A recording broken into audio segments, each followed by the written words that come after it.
Hi, I'm Jeff Altman, the Big Game Hunter. I'm referred to as the Big Game Hunter because I coach people to play their professional and personal games big.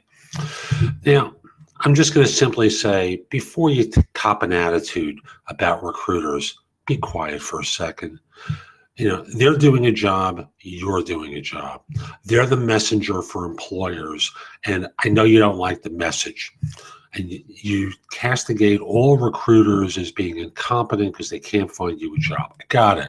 And you think they're all rude because they don't get back to you. I got it. I don't care.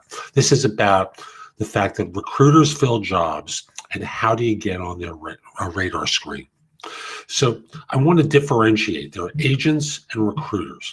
I'm going to treat an agent as being someone who's responding to your resume because you're sending it to them, or acting on a resume that you send to them, versus a recruiter who's out there aggressively looking for people. And as such, if you send them a resume, it's completely irrelevant to them. They're doing searches for particular jobs. You're sending a resume to them just because you want to send a resume to them, and they don't care. You're a waste of their time. Got it? So let me start off by recruiters are out there trying to find people who are not aggressively looking for work. So they're not searching job boards. They're not responding to resumes that are just sent in out of the blue. What they're looking for are particular types of pedigrees and skill sets that fit a particular client of theirs. And throwing a resume over the transom to them like a hand grenade, hi, incoming resume, and expecting them to respond is a waste of everyone's time because they don't care that you're out there looking for a job. They're trying to fill a position. So how do you find these firms that are out there doing search, and they are searching? They are not, collecting lots of stuff. So number one is you want to become visible. So yes, we could start with talking about your LinkedIn profile, but that's really a minor thing to them. You want to be taking on visible roles within an organization, big projects, have huge opportunities, because that's going to create visibility. People will talk about you, and that's one way. You want to write articles for trade publications. Perhaps an article on LinkedIn, although a trade publication is far superior to LinkedIn. You want to give presentations at conferences. Those presentations often wind up as part of a Google search, so they're finding you on the web. You want to be active in trade and professional associations and be an expert source for media. You're starting to roll your eyes, I'm sure.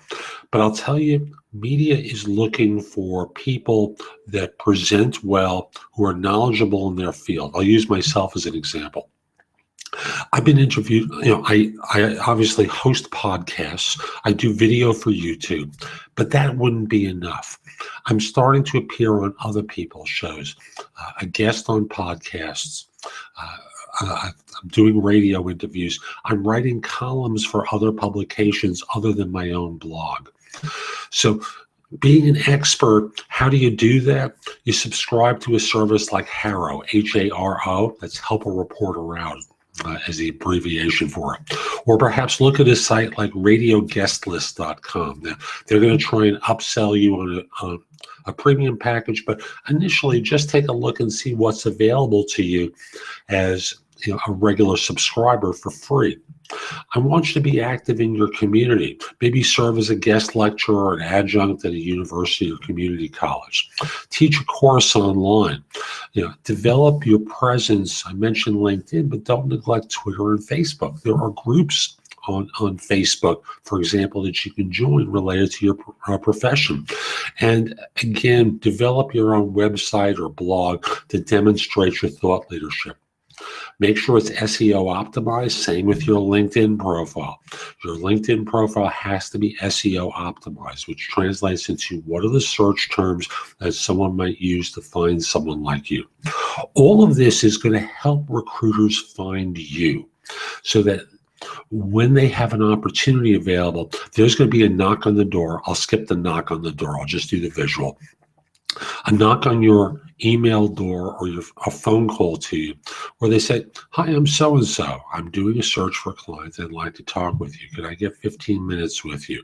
Or could we schedule a time to speak where you could speak freely? Because I'd like to talk with you about position and see if you might be able to help me. Stop being a jerk and hanging up on these people, because you don't know what the opportunity is like until you listen. Listen first, because the person who gets ahead isn't always the smartest.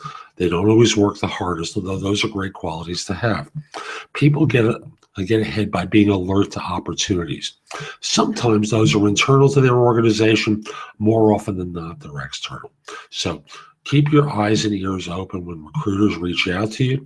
Follow this advice, and I'm sure they will.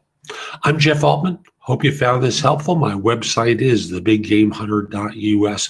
There's much more there that you can watch, listen to, or read to help you find work. And if we are connected on LinkedIn, send a connection request to me at linkedin.com/IM/thebiggamehunter. Last point I want to make, real simple one. Instead of going through this search alone, at my website, look for the tab that refers to coaching. I'd love to help you in your search, especially if you're doing executive levels search right now. You need advice, you need help, you don't have the time to sort things out. Reach out to me, schedule some time to speak. I'd love to help you. Hope you have a great day. Take care.